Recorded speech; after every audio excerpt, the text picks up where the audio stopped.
Kamusta naman kayo mga kabayan? Tunghayan ninyo ring ating bagong video nga rin ipapakita ko sa inyo. Aba, papaskaw. Ay naku, yung saan makapagluto kayo ng papagarnay ngayong Paskaw para panalong-panalo selebrasyon ninyo ng inyong Christmas. Ayan tayo magluluto ng kalderetang ngayon na kako sa inyo. At talaga namang pag ito ay inihayin ninyo sa paglantakan ngayong Paskaw ay talagang panalong-panalo. Kaya tayo magluluto ngayon kahit hindi pa naman Pasko, magki-Christmas party yung mga nakapag-request sa akin. Ay, gusto daw makatimos na rin aking kalderitang kambing. Ay, di arihaw. Papaunlakan natin, nagluluto na tayo ngayon. Nakapagpamelt na tayo dyan ng ating margarine at sinog na natin itong ating bawang na yan. Sinasakot sa lang natin at itong ating kalderitang kambing na ito ay nakaw, kako sa inyo. Lagi naman ako nakakapagpakita na rin sa inyo itong lutong ito pero yung sa mga hindi pa nakakapanuaw, arehaw, karnehaw ako magluto ng kalderita. O kahit itong kalderitang kambing na ito nga, mismo na. Ay, kita nyo mga kabayan, ang sibuyas pala, kulang-kulang 1 kilo yan. Paano? Lalagyan natin ngayon ng toyo, mga 1/8 cup iyon, mga kabayan.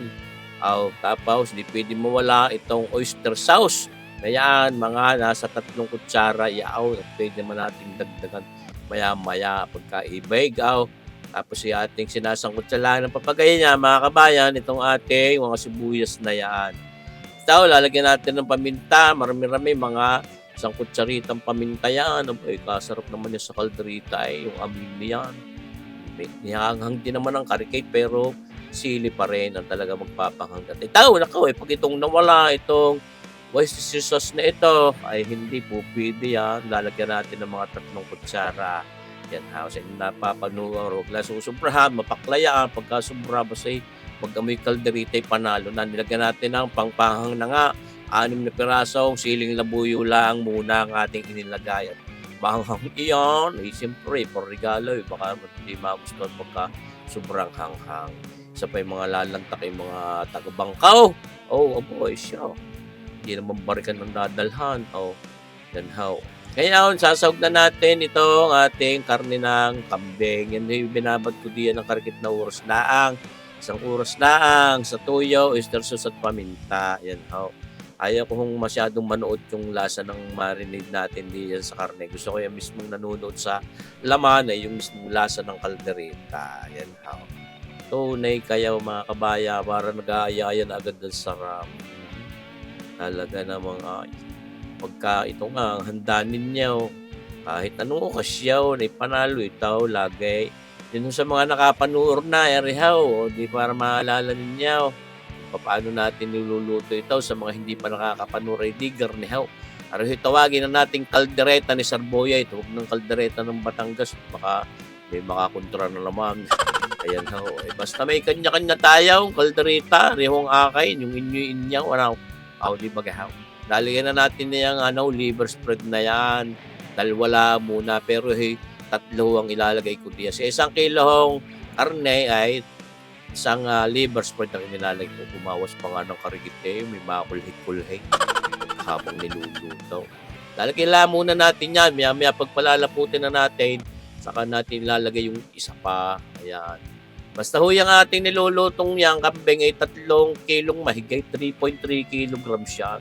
Yan, nilagyan natin cheddar cheese, mga 1/3 ng 1 bar ng cheddar cheese. Tapos ito, ang ating sikreto sa sarap ng kaldereta cow ay itong ating tinatawag na queso de bula. Ayan, nako. Ayan ho, talagang ako'y nagsusubi niya pag mga bagong taon. Kaya the whole year round di ako'y meron niya sa frigidaire. Dahil pag ako ngayon nagkakaldereta, ayan ho, isa sa aking pampasarap yung queso de bola. Subukan ninyo, sabi ko sa inyo, panalang. Lalagyan lang natin ng mga 1 kutsara at kalahati niyang pickle relish na yan, mga kabay. Sinaid ko na yung nasa lalagyan. Ayaw pati yung pinagsabawang yan. Ayaw ko naman na sobrang maasim niya kaldereta. Nakaway. Ayaw, mga kabayan. At ilang haluhalay, tignan mo nagkakatas ng kanya yan, wala pa tayo nilalagay na tubig.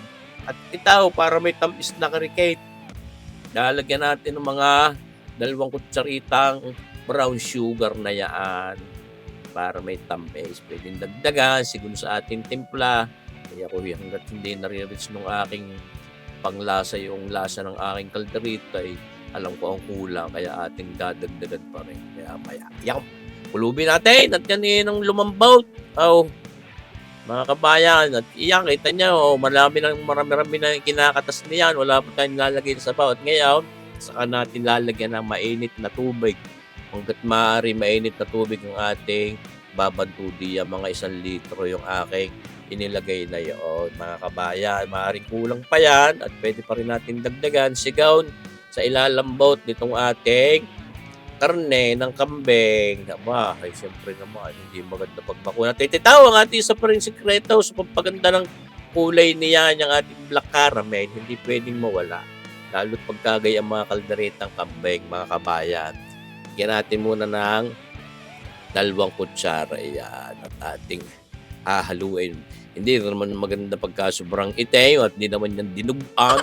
Kaya tsatsantsahin ninyo, mga kabayan. Kita nyo ba gayon? Yun home, black caramel na yun, walang lasa, walang amoy.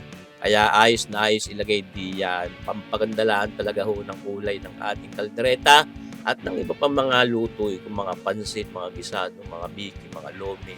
Pampaganda ho ng kulay yan. Pinuro ko na sa inyo kung saan nabili na ako doon sa New Public Market. Ligaw.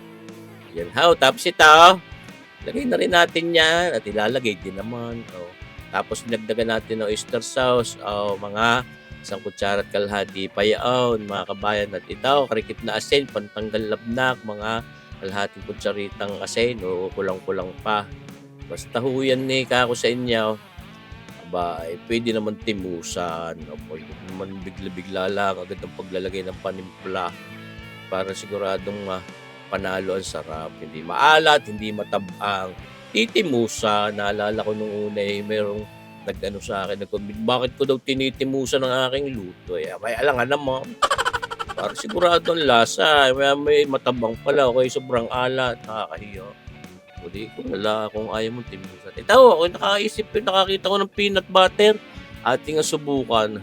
At yung wala niyan masarap na. Dude, okay, mas masarap pag meron yan. Naglagay lang tayo ng mga 1 kutsara. At yan, duda ko isasarap lang. At ito, kulubin na uli natin at may lumambaut. Sus marsipaw ya, kita nyo ba itsura?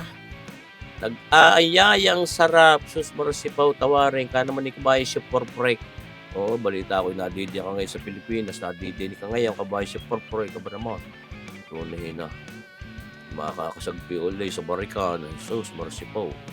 Ito mga rin kalderetang kambing na aray. Suminsay dinit, magluluto kita na rin. Kabayan siya for break. Yun, kita nyo naman mga kabayan. Nakakapaglaway, sus marsipaw tawarin. Yan mga kabayan, itay-utay na yung nalambaw, dati tinitesting. O, paraan, para makauna na. Makatimos na agad yun. Yan mga kabayan, ito yan yung ating pinalalambot na lang kung tutusin. At ito, pampalapot natin, Bekenemen, Ribisco. Aba, ikaw na ginagamit ko ngayon. Napagtanto ko, mas masarap ka pala. Di ba ga mga kabayan? Yan na ating tiniktik at ating yung ibinuburbur na diyan sa ating kalderetang kambing, yung ating Ribisco crackers na yun. At pampalapot natin. Yan na ho ating ginagamit ngayon. Hindi ako endorser na tiyak, luto na nga. Ilalagay na natin diyan sa aluminum tray na yung lalagay. I-deliver, bagong-bagong luto mga kabayan. Sos, alas 6 ng hapon daw kanilang Christmas party. Arohin ng aking igarneng, ilagay din sa aluminum tray na mga alas 5:30 ng hapon. Abot na about sa Christmas party. Shout out mga taga Bank of Commerce. Ayan. Yung nakabayang Ma'am Aika, kabayang Ma'am Leia. Siyempre, sa kanilang napakapogi si kabayang Sir Paul Manlonga at Arehaw. Saan nakatimos ka na rin, hindi kita nakita.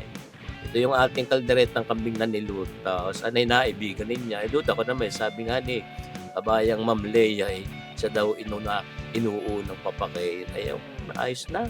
Karit lang, nagtira din ako din sa Basaysaya. Nagyati na sila yung gustong mas mahanghang ay dingat-ngatay niya, mga kabayan. Sana makaluto rin kayo ngayong Paskaw na rin kalderetang kambing at panalo-panalo ito. At yung nilagyan natin ng tatak, ng anteng, yung sarboyet, saka syempre itong ating clothing line, Posneg, baka may mapaibig bumili, umorder online, punta lang ang Facebook page, Postdeck by Sir Boyet. Ayun guys, panalo mga kabayan. Salamat po!